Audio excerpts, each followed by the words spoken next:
Alright, it's time to fix this stupid mast. So I've decided I'm going to cut it off. I'm not going to lose any height.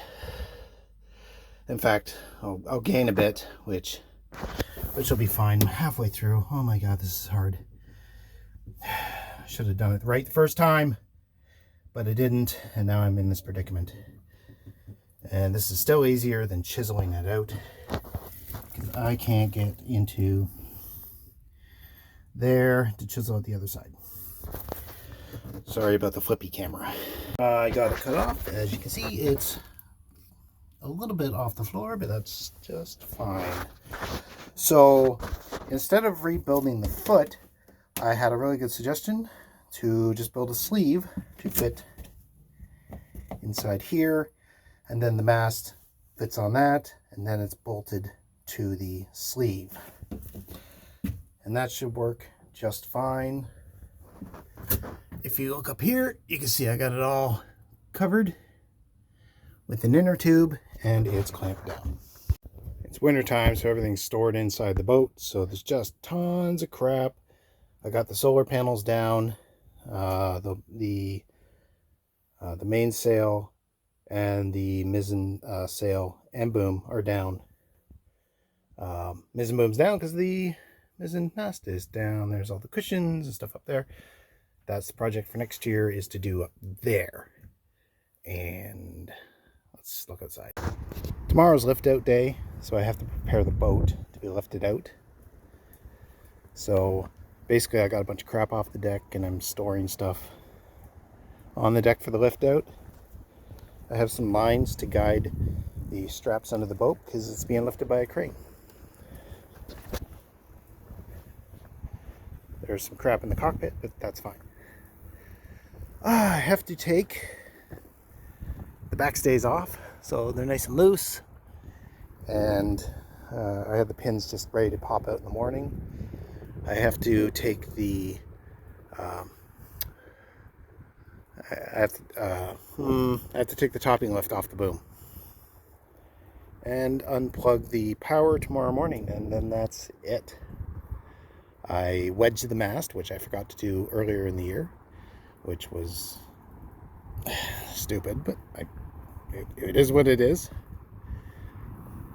So yeah, it's the end of the season. I don't want to put it on the hard. I'd rather be going south, but unfortunately for me, I have 4.5 years until I can retire. Look over here,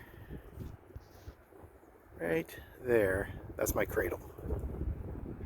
I'll go over and show you it. And this is my cradle. It's really, really, really heavy duty. These are I-beams. It weighs over 2,000 pounds. And I had to level it out.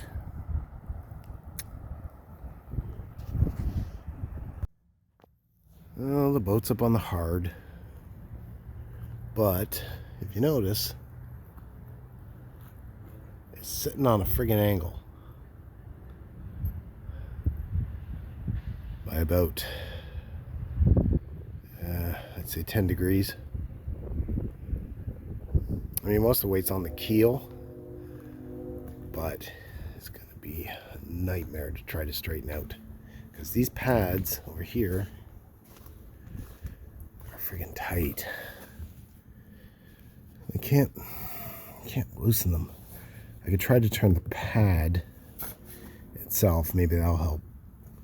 But my plan is to loosen off these a little, and then use my 2-ton hoist that I used to lift the engine, just to tip it, just a little, and then tighten up the other side, and then rinse and repeat, and hopefully by the time I'm done, I'll have a straight boat. But so far it's not going very well. There's some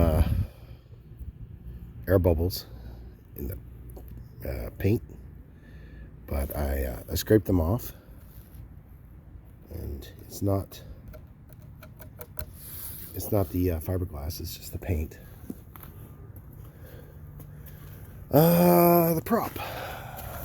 So Look how close this is. This is what the noise was when I was when the motor's running. It's this rubbing against this, so I gotta take that off. That should fix the problem. What else? Well, we got it on the hard. If you'll notice, there's scraping to the bottom of the key. We're at the ground, trying to get it into Stillwater Basin. And I got towed into the rocks, and this obviously was when we ran aground and we got towed off, because to do it he did it in a circular motion. It's the only way he could tow me off with his boat. So that's what that is. That's nothing but a little cosmetic fix. And this year I'm going to fix up this mess I made. So I'm going to grind it down and then fiberglass it up nice. And this piece here is the same thing. The boat's secure, it's not going anywhere, and I think I'll come back Sunday to put the frame up for the cockpit. And then I'll just start picking away at jobs at it over the fall and go hide for the winter, and it'll be ready for me in the spring. Oh, I still got to winterize it. Still got to winterize the water system by draining it and putting some antifreeze in the boat.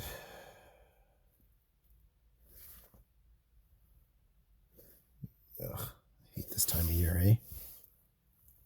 Our crew on the ground captured the extensive damage. We tracked the quick-moving storm that raced through southern Ontario and rolled into the GTA tonight. Around 6 p.m., dark clouds came rolling into the GTA, and then came rain. Earlier this evening, we saw flashes of lightning and thunder. Much of southern Ontario is under a severe thunderstorm watch. Well, there was a windstorm here in Ontario, and I came to check on the boat afterwards, and yeah, that's my cover.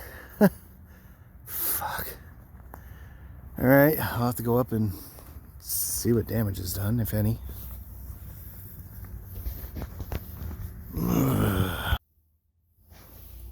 Well, I've had it without the cover on before, so I'm just going to leave it again without the cover on it. Snow will get in the cockpit, and it's not going to hurt a damn thing.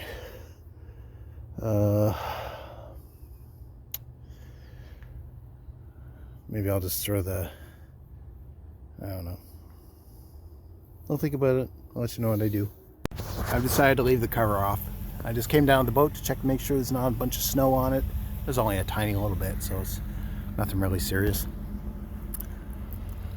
Check this out. Let me zoom in a bit. Winter liveaboards. I used to do that. I might do it again. I haven't decided. So if you take a look at my transom, you see that it's at an angle, right? And it comes down like this. So when the swim platform hangs down, without anything to stop it, it hangs down like this. So, you know, I'd have to use wires or something. So to stop that, prevent it, what I did, check this out. I put a bunch of hockey pucks in there and then epoxied them in. How Canadian of a solution can you get? It works fantastic. I mean, it's ugly. I have to clean it and fix it up. But, you know, I also have to take the old name off the boat, which I haven't done yet. I was too busy working on the motor and getting it sailing. And that's it for this video. That's it for the for this year. I'll be back in the spring to do some work, and I don't know. I guess I'll just go play video games all winter. See ya.